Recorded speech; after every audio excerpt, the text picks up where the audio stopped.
پھر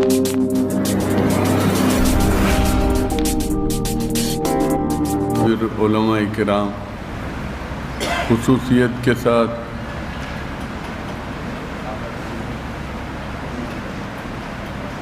ودرب کے تمام اضلاع، برار کے تمام اضلاع سے آئے ہوئے دینی تعلیمی بورڈ کے ذمہ داران، ابھی آپ کو اصل بیان حضرت مولانا مفتی سید محمد سلمان صاحب منصور پوری، نائب امیر الہند نواسہ شیخ الاسلام کا سننا ہے، اور چند ہی منٹ میں حضرت یہاں پر تشریف لائیں گے۔ 23 فروری سے 12 فروری کی دینی تعلیمی بورڈ کی مجلس عاملہ میں یہ فیصلہ لیا گیا تھا کہ پورے صوبے میں دینی تعلیمی بیداری مہم کا اشرہ 23 فروری سے 4 مارچ تک منایا جائے۔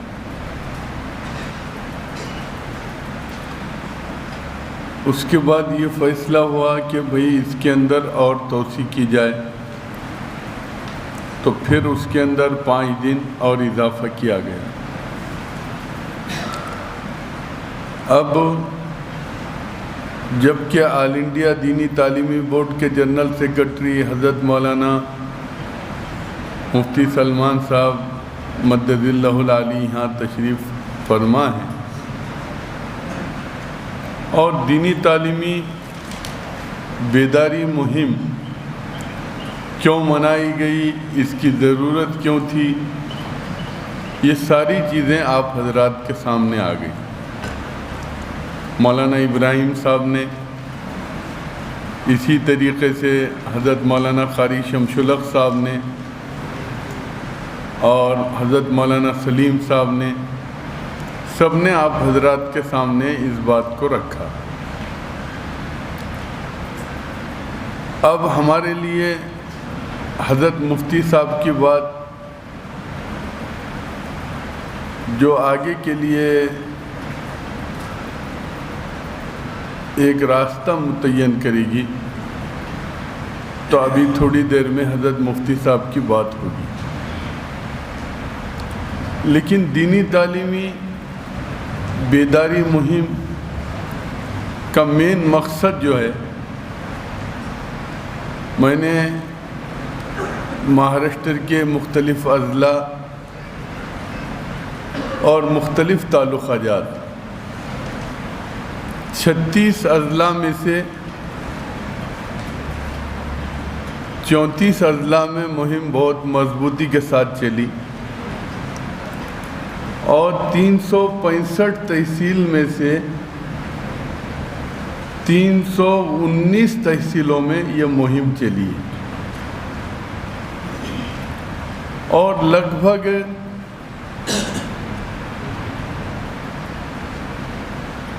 2826 دیہات ہیں کہ جہاں پر یہ مہم گراؤنڈ لیول تک آئی۔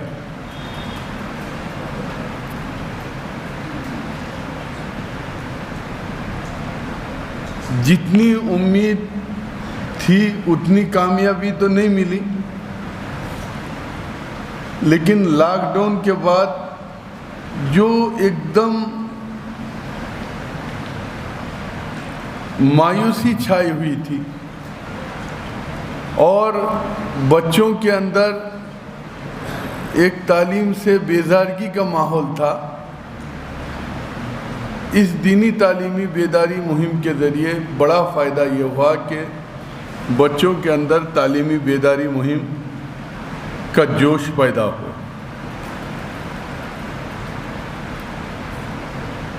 دو باتیں آپ حضرات سے کرنا ہے۔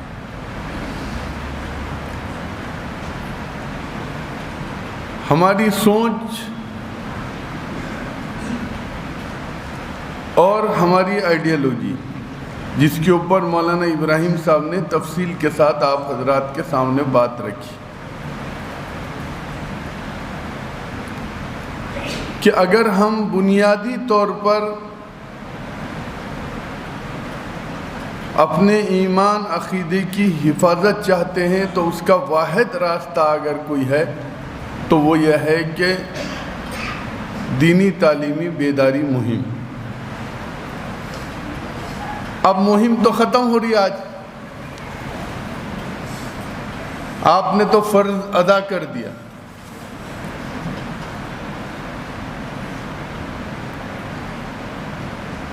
ہو گیا کام ختم.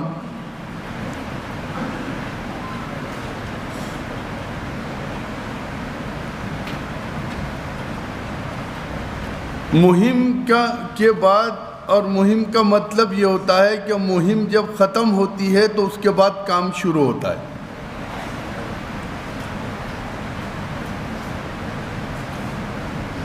اور آپ کو یہ سمجھنا پڑے گا کہ آج اگر مہم ختم ہو رہی ہے تو آج سے کام شروع ہو رہا ہے.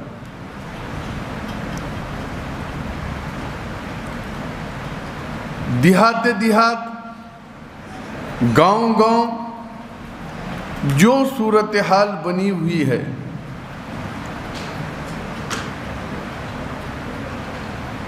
ان دیہاتوں تک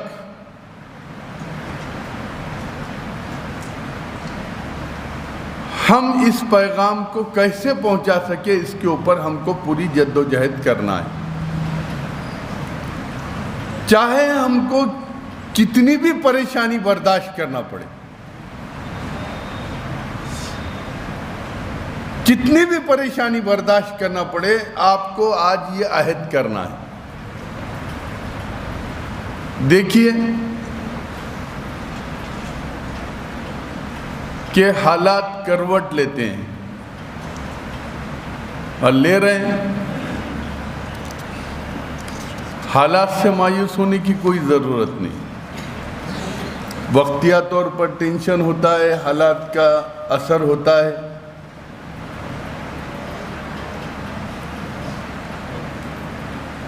لیکن ایسے حالات میں وہ دیہات، ابھی ہمارے صوبے میں کچھ دنوں پہلے جینتیاں منائی گئی، تو مہاراشٹر کے 11 اضلاع ایسے ہیں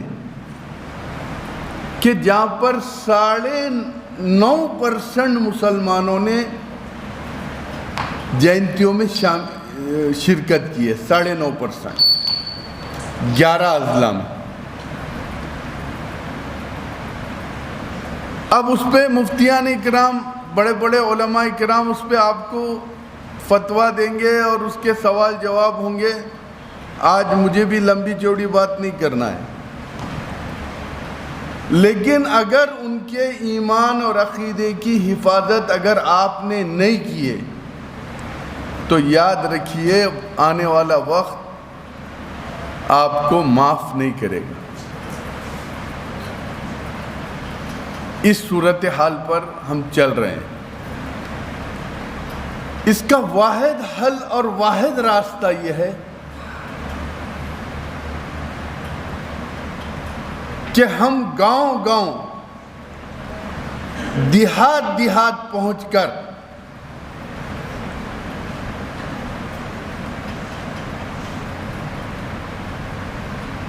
آپ کو کوئی دعوت دے نہ دے، آپ کو کوئی پوچھے نہ پوچھے،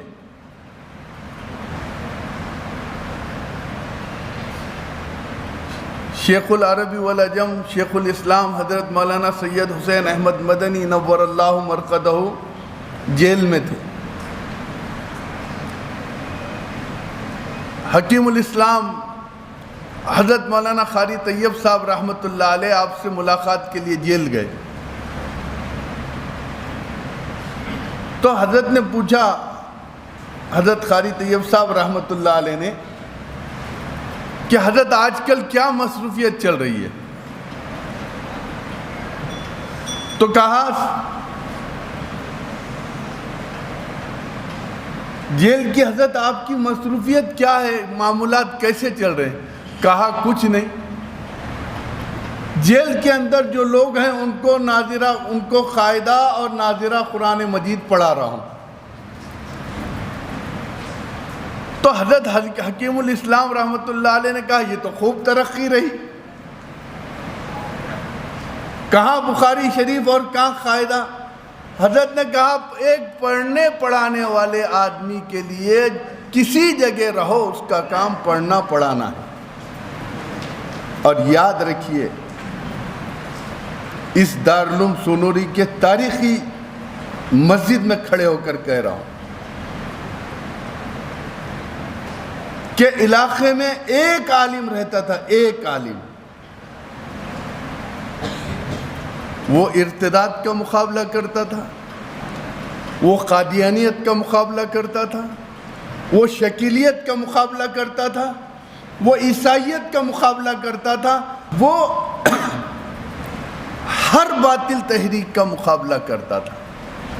آج ہر پتھر اٹھائے اس کے نیچے عالم ہے، لیکن جتنی ارتداد کی ہوا آج کے دور میں ہے، تاریخ میں ایسا دور کبھی دیکھنے میں نہیں آیا۔ اس کے لیے میں معافی چاہتے ہوئے معذرت کے ساتھ آپ سے عرض کروں گا کہ ہم نے سمجھ لیا امامت، ہم نے سمجھ لیا ٹیوشن، ہم نے سمجھ لیا مدرسہ، اور اس کے باہر ہم نے کوئی چیز کو کام ہی نہیں سمجھا۔ معاف کرنا،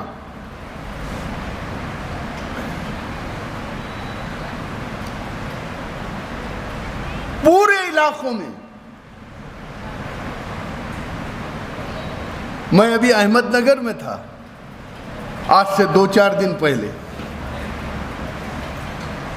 تو وہاں گیا تھا پروگرام کے لیے، جمعیت علماء کے پروگرام کے لیے، تو وہاں حضرت مولانا مخدوم صاحب تھے۔ میں نے ساتھیوں سے پوچھا حضرت کا وطن ہبلی اور حضرت احمد نگر میں کیوں آئے تھے، یہ میرا سوال تھا۔